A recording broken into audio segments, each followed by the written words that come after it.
লাগে নাই। এই জন্য আল্লাহ পাক রব্বুল আলামিন ফেরেশতা নিয়োগ করে দিয়ে আল্লাহর হাবিব যখন রাস্তা দিয়ে চলবে তার উপর দিয়ে ডানা মিলাইয়া দিবে ফেরেশতারা, যেন সূর্যের আলো যেন আল্লাহর হাবিবের গায়ে যেন পড়তে না পারে। আল্লাহর হাবিবের শরীর থেকে ঘাম বের হবে, ঘাম দুর্গন্ধ হয়। আল্লাহ পাক রব্বুল আলামিন আল্লাহর হাবিবের ঘামকে দুর্গন্ধ হয় কারণে মেশক আম্বরের চেয়েও আরো বেশি সুগন্ধি করে দিয়েছেন। আল্লাহ পাক রব্বুল আলামিন তা করে দিয়েছেন। আল্লাহ পাক রব্বুল আলামিন বলেন, ওয়ারাফা'না লাকা যিকরাক, আমি আল্লাহর হাবিবকে সম্মানিত করেছি। এই পর্যন্তই সীমাবদ্ধ নয়, পর্যায়ক্রমে আল্লাহর হাবিবকে আরো বেশি সম্মানিত করা হবে। কথা বলেন ঠিক কিনা? আল্লাহর হাবিব দুনিয়ায় থেকে যদি আল্লাহ পাক রব্বুল আলামিনের নবী বিশ্ব নবী মুহাম্মদুর রাসূলুল্লাহ সাল্লাল্লাহু আলাইহি সাল্লাম যদি হাত উঁচু করতেন, আঙ্গুল উঠাইতেন, এই আঙ্গুল দ্বারা ইশারা করলে চন্দ্র সূর্য দ্বিখণ্ডিত হয়ে যেত। আমার হাবিব যদি পা জমিন থেকে যদি উঠাইতেন, আমার হাবিবের পা যদি উঠাইতেন আর সে মহল্লায় পৌঁছে যেত। আমার আল্লাহর হাবিব যদি হা বলতেন, তামাম পৃথিবীর মানুষের জন্য সেটা হালাল হয়ে যেত।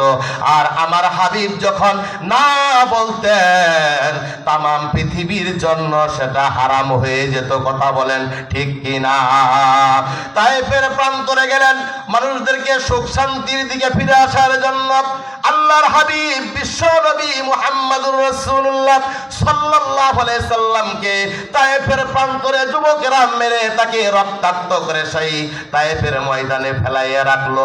কিন্তু আমার আল্লাহ পাক রব্বুল আলামিন সেখানে ফেরেশতা নিয়োগ করে আল্লাহর হাবিবকে মারার কোনো প্রতিবাদ করলেন না। কথা বলেন ঠিক কিনা? এখানে প্রশ্ন জাগে কিনা যে আল্লাহ নবী মুহাম্মদুর রাসূলুল্লাহ সাল্লাল্লাহু আলাইহি সাল্লামের মাথার ভিতরে সূর্যের আলো পড়ুক, আমার আল্লাহ চান নাই। তার শরীরের ঘাম গন্ধ করুক, মেশকে আম্বরের চেয়েও বেশি করে দিয়েছেন। আল্লাহ পাক রব্বুল আলামিন পর্যায়ক্রমে আল্লাহর হাবিবকে ইজ্জত এবং সম্মান তাকে বৃদ্ধি করে দিয়েছেন। তাহলে যে আল্লাহ এত সম্মান এখানে করলেন, কিন্তু তায়েফের প্রান্তরে সেখানে মারকে রক্তাক্ত হয়ে পড়ে থাকলেন। এবার আপনারাই বলুন, সূর্যের তাপমাত্রা শরীরের ভিতরে পড়বে এটাই কঠিন, নাকি তায়েফের প্রান্তরে রক্তাক্ত হয়ে জমিনের ভিতরে পড়ে থাকা ওটাই কঠিন? তায়েফের প্রান্তরে রক্তাক্ত হয়ে পড়ে থাকলেন, আমার আল্লাহ পাক রব্বুল আলামিন সেখানে ফেরেশতা নিয়োগ করলেন না। তার একটাই মাত্র কারণ, আমার আল্লাহ পাক রব্বুল আলামিনের পৃথিবীতে আল্লাহর হাবিব যখন দুনিয়ার ভিতরে আসলেন, আসার পর যখন দেখলেন আবু জেহেল, উতবা, সাইবা, আবু লাহাব তারাও কিন্তু এক একটা দলের নেতা ছিল। তাদের উদ্দেশ্য ছিল সকল মানুষ শান্তিতে থাকুক, আরামে থাকুক, এটাই তো চাই। কথা বলেন ঠিক কিনা? কিন্তু তারা দীর্ঘ চেষ্টার পরে সেখানে শান্তি ফিরাইয়া আনতে পারে নাই। জাহালতের দ্বারা অন্ধকারাচ্ছন্ন যুগ হয়ে গিয়েছিল। কথা বলেন ঠিক কিনা?